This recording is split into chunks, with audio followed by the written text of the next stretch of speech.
అనుకోకుండా మా బావగారు కాలం ఇప్పుడు అక్కడికే ఇంపార్టెంట్ పనికి ఏం లేదు.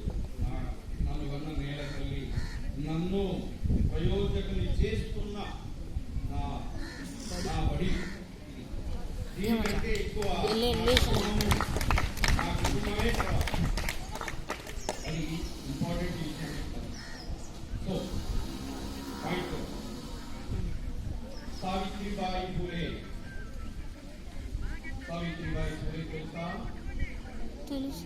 మనందరికీ తెలుసా? జ్యోతిరావు పూలే మనమంతా తెలుసు.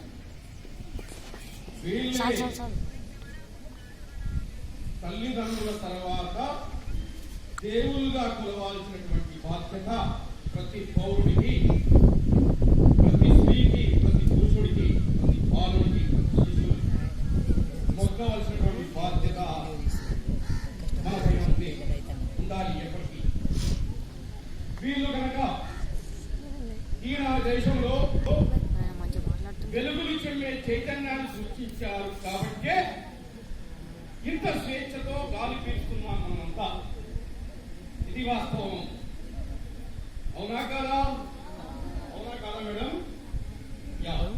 అలాంటి చదువుల తల్లి సావిత్రిబాయి పూలే ఫోటో పెట్టుకోలేదు. చాలా సిగ్గు చెట్టు అనిపిస్తుంది. సావిత్రిబాయి పూలే ఫోటో ఉందా మేడం? ఉన్నదా?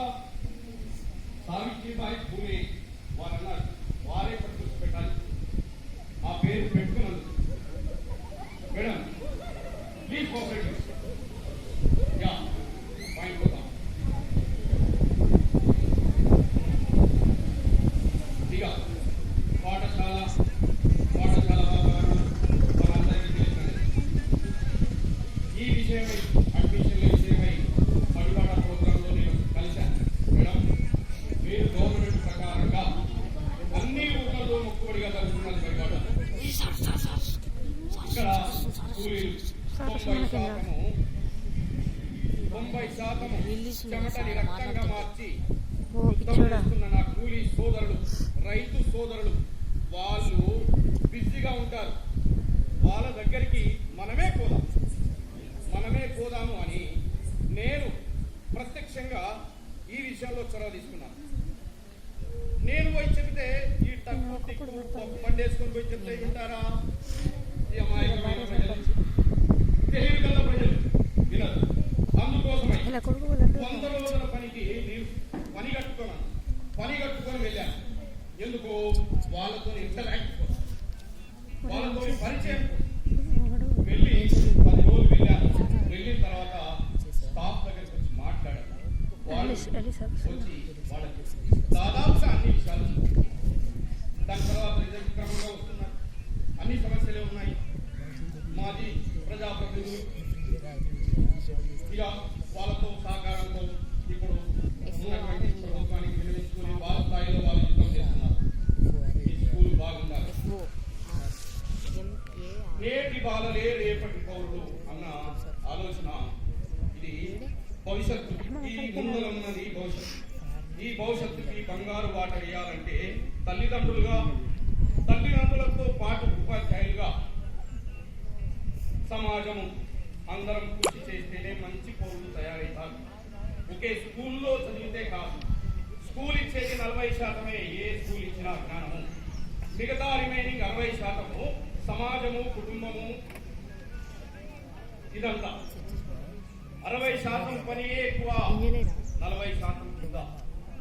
ఉపాధ్యాయులు చాలా చాలా చాలా చాలా ఆలోచించి బాధపడి దుఃఖపడి ఎన్ని అవమానాలైనా స్టాఫ్ మధ్యలో మిస్ అండర్స్టాండింగ్ ఉన్న ప్రజలకి, కూలీ బిడ్డలకి, రైతు బిడ్డలకి జ్ఞానం ఇవ్వాలని వాళ్ళు ఎంతో యుద్ధం చేస్తున్నారు. వాళ్ళందరికీ ఒకసారి దండం, వందనాలు. ఇకపోతే ఉపాధ్యాయుల్లో కొన్ని అవలక్షణాలు వస్తున్నాయి. ఉపాధ్యాయుడు అంటే ఏంటయ్యా? 9:30 పోతారు, 4 గంటలకు వస్తారు. ఏం సార్ రియల్ ఎస్టేట్ ఉందా? ఏదండి సార్ మనలే సార్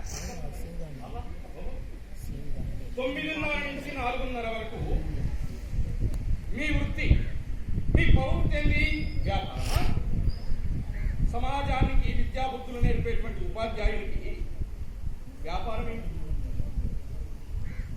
ఇది అందరూ లేరు, కొందరు మాత్రమే ఉన్నారు. జ్ఞానం ఇచ్చే ఉపాధ్యాయులకు వ్యాపారంతో పనేంటి? నేను గౌరవంగా సున్నితంగా హెచ్చరిస్తున్నాను.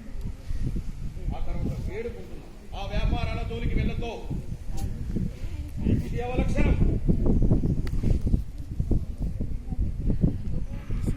అందుకని ఆ లక్షణాలు ఉన్న వాళ్ళు మార్చుకోవాలి, లేని వాళ్ళు ఉంటే చాలా సంతోషం. ఇక ఇక్కడ స్టాఫ్, హెడ్ మాస్టర్ గారు చాలా అభ్యుదయ భావాలు ఉన్నటువంటి ఒక ఉత్తమ, నన్ను వారిని చూస్తే జ్యోతిరావు సావిత్రిబాయి పూలే నాకు గుర్తొస్తారు నిజంగా. ఎందుకంటే ఈ అభ్యుదయ భావాలు ఉన్న వాళ్ళకి నిజం పట్టదు.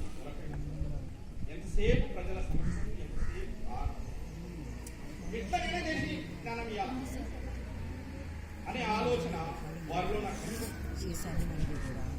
అలాగే ఇక్కడ ఉన్న స్టాఫ్ అందరికీ అదే ఆలోచన ఉంది, వాళ్ళ స్థాయిలో. చాలా సంతోషం. నలుగన్న నేల తల్లికి, మా బడికి, మా ఊరి గ్రామ ప్రజలందరికీ నేటి బాలలే రేపటి పౌరులన్న ఈ భవిష్యత్తు తరాన్ని ఇక్కడికి వచ్చి మీరు జ్ఞానం ఇవ్వడానికి వచ్చినందుకు మీకు పాదాలు పెట్టు. 100% మీరు ప్రయత్నం చేయండి. ప్రయత్నం లేని ఏది జరగదు. ప్రయత్నం లేని ఏది జరగదు. ఫలితం భగవంతుడు. భగవంతుడు అంటే ఎవరు? దేవుడు అంటే ఎవరు? పంచభూతాలే దేవుళ్ళు. పంచభూతాలంటే ఆకాశము, 2 భూమి, మధ్యలో గాలి, అగ్ని, నీరు. సత్యమే దేవుడు. దేవుడు ఎక్కడ లేడండి, ఇది చెప్పాలి. సత్యమే దేవుడు. ఎప్పుడైతే సత్యాన్ని మాట్లాడతామో, ఎప్పుడైతే సత్యం పని చేస్తామో, భగవంతుని సేవ చేసినట్టే. ఇది 100% వాస్తవం. దేశంలో చాలా సమస్యలు ఉన్నాయి, ఊళ్ళో చాలా సమస్యలు ఉన్నాయి. అన్నింటికి పరిష్కారం జ్ఞానం. జ్ఞానాన్ని ప్రసాదిస్తాం. పంచితే పోదు, పెరుగుతుంది జ్ఞానమైన అది ఆలోచన చేసి ముందుకు వెళ్తారని ఆశ. నాకు ఈ అవకాశం ఇచ్చినటువంటి హెచ్ఎం గారు, మిగతా స్టాఫ్కి వెళుతున్నటువంటి స్థానచలనమే జరుగుతుంది, కానీ పని మాత్రం ఒకటి. ఉపాధ్యాయులు రాజ్యాంగ ఒక సామెత ఉంది, ఏమని? ఊళ్ళలో ఒక ఆడలు ఊళ్ళో కలిసి ఇది ఉంది. బయట సమాజం